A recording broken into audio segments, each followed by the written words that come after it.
G'day friends, in today's video we are breaking down everything a beginner needs to know about how to find and photograph the Northern Lights to help you get shots like this.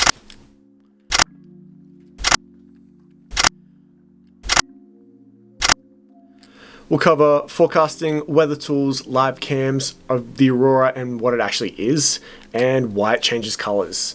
Then we'll get into the meat of it of how best to shoot on a phone and with the DSLR camera or mirrorless, whatever you prefer to use. There will also be a part 2 on how to edit these photos so they don't look ridiculous and over-edited, but we'll get into that in the next video. But for now, let's jump in and show you how to know when the aurora is actually going to be happening.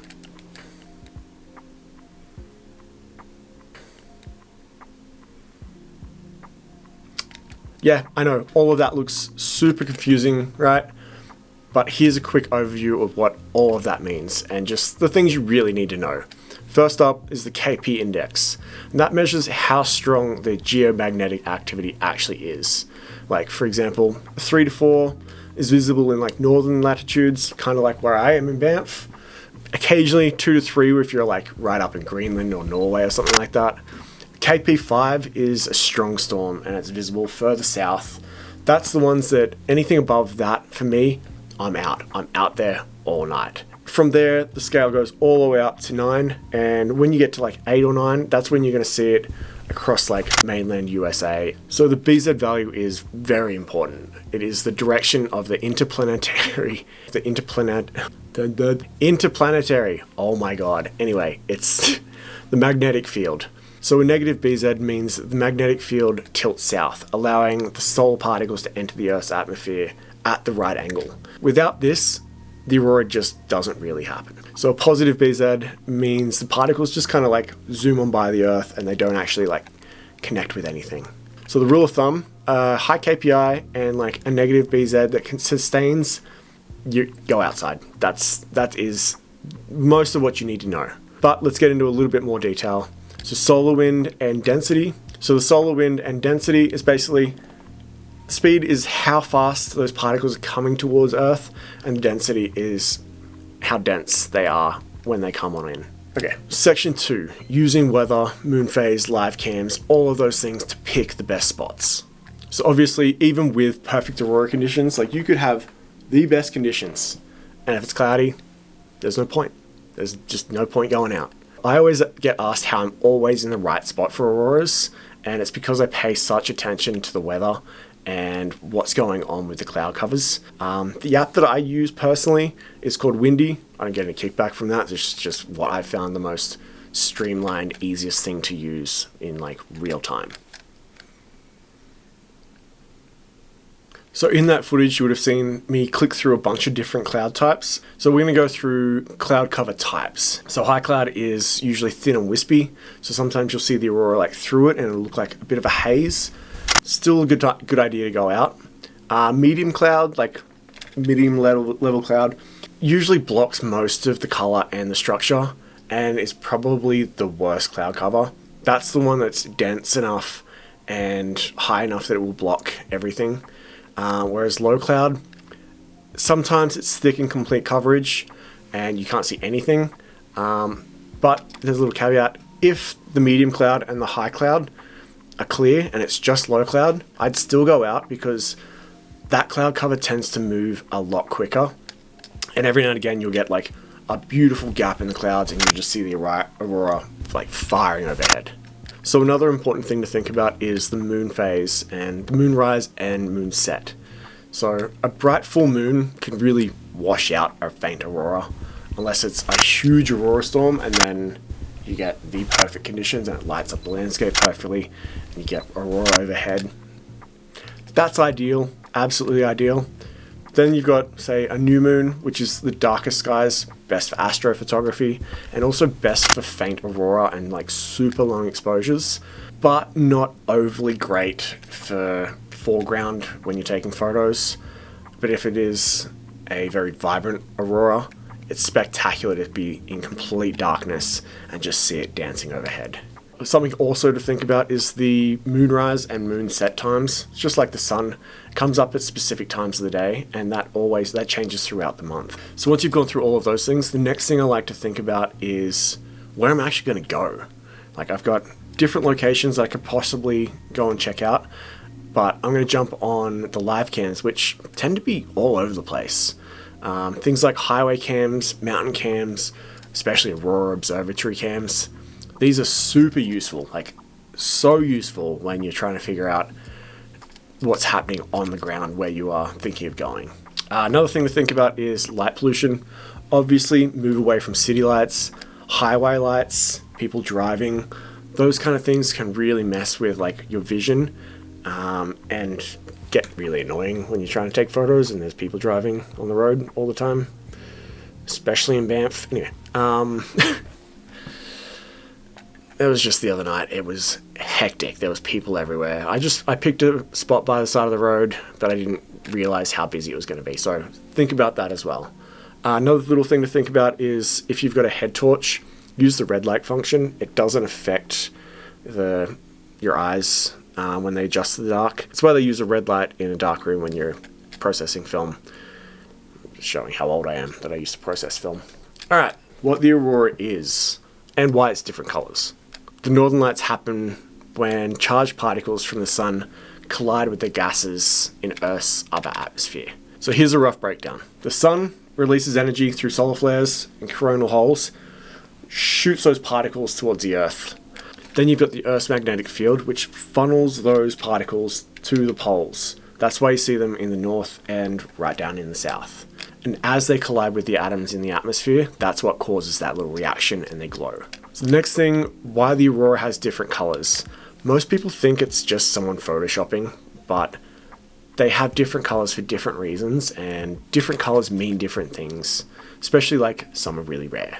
So the most common is obviously green. You've probably seen it before. That's from like 100 to 300 Ks, and that's the particles connecting with oxygen.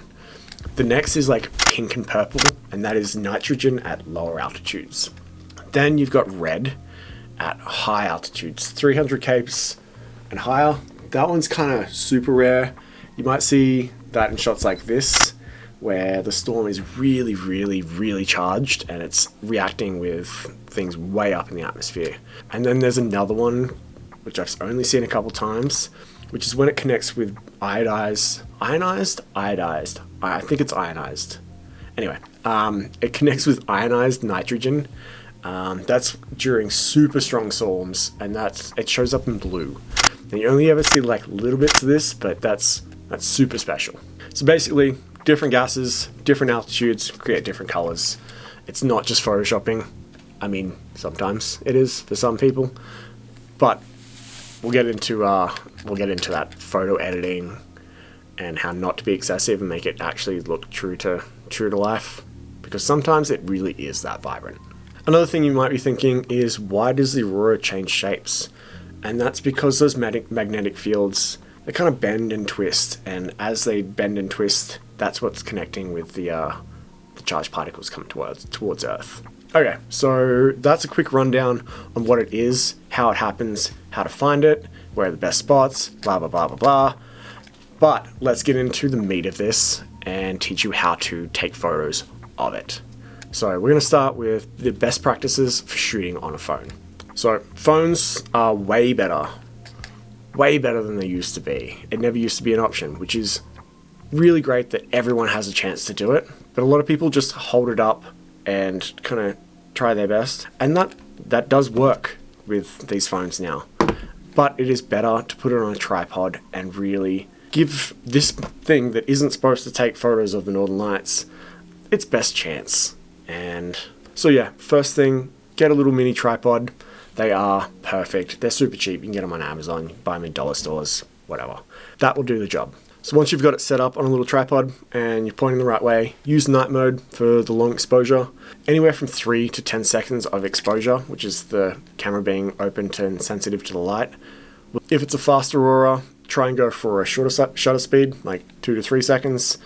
And if it's a really faint aurora, a 10-second or 30, if your phone does that, will give you more of like a big glow. Now we're getting into like the real meat of taking photos with the aurora, and that is using obviously a DSLR or a mirrorless camera. I'm going to go through what my settings are personally. I shoot everything in manual, The aperture, I've got between 1.4 and 2.8 focused on infinity, and I'm going to be rolling with ISO 800 to like 8000, depending on how well your camera can handle and kind of how bright the aurora is. The way I like to focus is I will use manual focusing and then I will fine tune it. So I will use live view and then do the 10 times zoom and find a little star, a street light, something bright that's right at the infinity, and I will then micro adjust using that 10 times zoom on the live view. Micro adjust so it is perfectly sharp. I do that with my astrophotography as well. Another thing to think about, most people just use auto white balance, but I like to control exactly what kind of feel I'm going to shoot with the aurora. So I usually use a cooler Kelvin, so that K number. I go between 3000 and 4000 for like that more blue kind of toned look. That's just my personal preference. It feels more kind of true to the cold nights that I'm out shooting the aurora. But if you want a warmer kind of thing, bump that up to like 4500 to 5500 K, and that'll give you more warm tones if that's what you're after. You can definitely change this in Photoshop, but I just like to get my photos as close as I can when I'm shooting them. That's just me being old school. So the biggest thing to think about when shooting these lights is your shutter speed. This will change the shape of your aurora photos drastically. Like, they're very, very different with how long the exposures are. So for example, 1 second will give you really sharp detail. Great for like fast auroras or really vibrant shows. Like if you've got a big show, you want to shoot as quickly as possible to get the most amount of details. 3 seconds will give you kind of like slight movement, more like silky kind of smooth ones. That's kind of where I like to go between, is 1 to 3 seconds. 5 seconds for a little bit, like little less brighter shows. You want to like really bring out the colors. You'll still get details depending on how fast it's moving. 5 seconds will give you a smoother, brighter kind of aurora.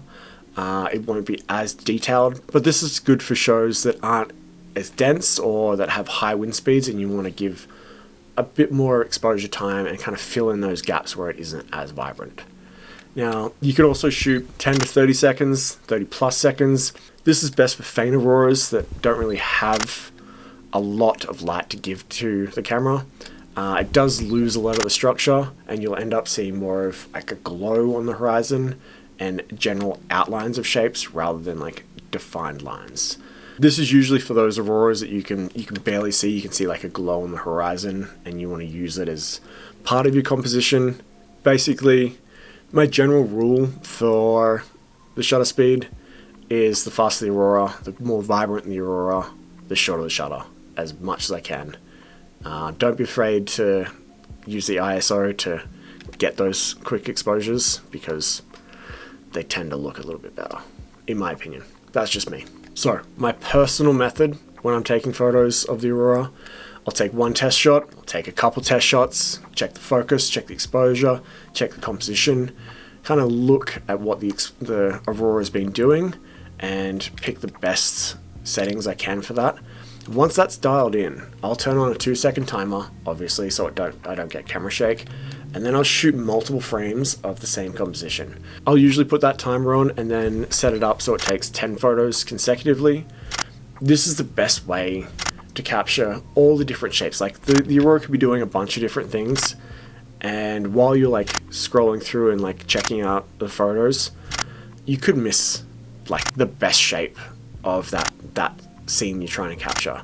Whereas if you just take 10 exposures back to back, it might take like 30 seconds to a couple minutes to get those 10 frames, but you'll be able to go through in post and be like, that's the one. You just won't miss that perfect frame. And I mean, you get to kind of sit back and actually enjoy the show rather than just like staring at your camera. That way you get the best of both worlds. You're going to get the best photo out of that section and you get to sit back and enjoy the show, which is part of the experience, really. Well, guys, I hope that was helpful. If you've got any questions, shoot me a message, drop a comment, and I'll respond to as much as I can while I'm actually in the office. This is obviously part 1. I'll do part 2 next week, so I'll see you then. Peace, guys. Have fun out there.